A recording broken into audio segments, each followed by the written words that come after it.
अस्सलामुअलैकुम स्टूडेंट्स, उम्मीद है आप सब खैर आफियत से होंगे। Grade 9 computer science lecture number 3 हमने स्टार्ट करना है, जिसका टॉपिक है सर्वर एंड क्लाइंट क्या होते हैं। सबसे पहले इनकी डेफिनेशन की तरफ चलते हैं। Server server is a physical computer dedicated to run services to serve the needs of its client. यानी सर्वर कोई भी ऐसा फिजिकल कंप्यूटर है जो सर्विसेज को रन करता है। किन के लिए रन करता है? क्लाइंट्स की ज़रूरत के लिए रन करता है। इसके अलावा क्लाइंट क्या होता है? A client is a process that axes of service provided by a server. यानी सर्वर ने जो सर्विसेज रन की होती हैं, क्लाइंट उन सर्विसेज को एक्सेस करता है और इस्तेमाल करता है। छोटी सी एग्जांपल की मदद से इसको समझने की कोशिश करते हैं। गूगल के ऊपर जितनी भी वेबसाइट्स अपलोड हुई होती हैं, यानी जितनी भी वेबसाइट आप ब्राउज़ करते हैं, वो सभी वेबसाइट या गूगल ही एक ऑनलाइन सर्वर पर पड़ा हुआ है।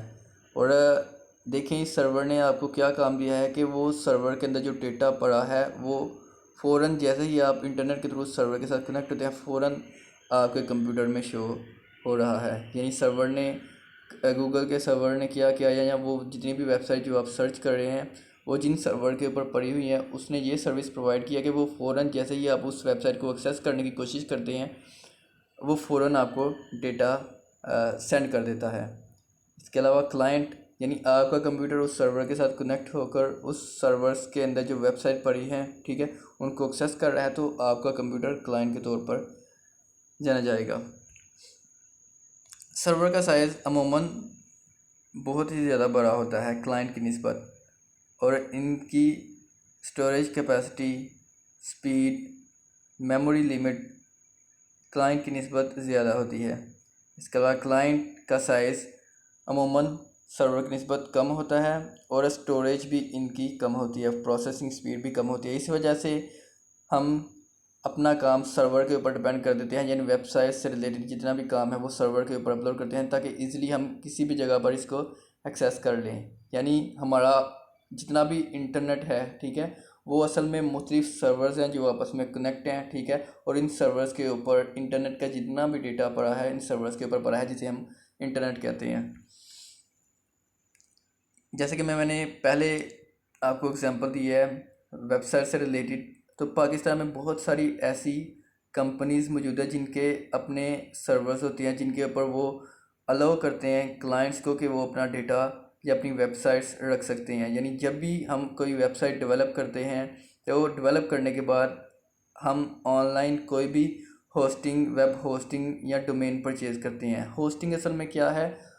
उस सर्वर के ऊपर, यानी उस इंटरनेट के सर्वर के ऊपर कोई भी छोटी सी स्पेस है जिसमें हम वेबसाइट रख कर कहीं पर भी उस वेबसाइट को एक्सेस कर सकते हैं इंटरनेट के थ्रू कनेक्ट होकर। यानी उस सर्वर ने, यानी उस सर्वर जिसे हम कंप्यूटर कह सकते हैं, ठीक है, उस कंप्यूटर ने हमें क्या काम दिया है कि वो अपनी हमारी वेबसाइट को स्टोर करके कहीं भी हमें एक्सेस करने की आज़ादी दे रहा है। यानी वो एक सर्विस रन करता है, वेबसाइट रन कर रहा है और कहीं भी इसको एक्सेस करने की आज़ादी दे रहा है। तो वो कंप्यूटर जिसके ऊपर हमारी वेबसाइट अपलोड है वो एज अ सर्वर कहलाएगा, और उसके साथ हमारी डिवाइसेस कनेक्ट होकर, जैसे कि हमारे मोबाइल फ़ोन, हमारा डेस्कटॉप, हमारी स्मार्ट वॉच, उस सर्वर के साथ कनेक्ट होकर फ़ौरन जैसे ही हम उस वेबसाइट को सर्च करते हैं वो फ़ौरन हमारी वेबसाइट हमें पहुंचा देता है, ठीक है। तो हमारे जितने भी कंप्यूटर्स होंगे वो सारे क्लाइंट के तौर पर जाने जाएंगे।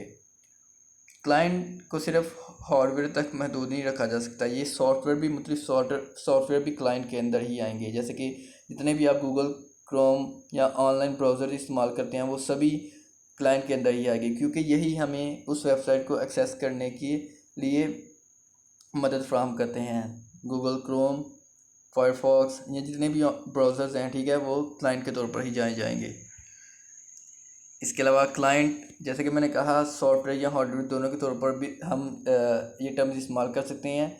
जितनी भी हमारे पास डिवाइसेस हैं, एप्पल की डिवाइसेस है, आपका मोबाइल फ़ोन है, ठीक है, आपका डेस्कटॉप है, लैपटॉप है, या एप्पल के जितने भी डिवाइसेस हैं या एआई डिवाइसेस हैं, जैसे कि एलेक्सा, जैसे कि कॉर्टेना, या जैसे कि यानी जितने भी एआई डिवाइसेस हैं जिनको आप वॉइस के थ्रू कमांड देकर उनसे आउटपुट ले सकते हैं, वो सभी क्लाइंट के तौर पर ही जाएंगी, क्योंकि ये भी वाईफाई के थ्रू कनेक्ट होती हैं एक मेन सर्वर पर, जिससे वो डेटा रिसीव कर रहे होते हैं, ठीक है। तो ये सभी एज अ क्लाइंट के तौर पर ही जाने जाएंगे।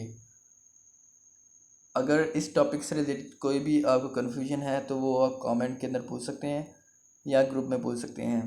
और आपकी डायरी है computer science page number 57, client and server, complete, learn and right on your notebook. अगर कोई भी कन्फ्यूजन है तो जैसा कि मैंने पहले कहा, कमेंट के अंदर पूछ सकते हैं या ग्रुप के अंदर पूछ सकते हैं। जज़ाकल्लाह है। अस्सलाम वालेकुम।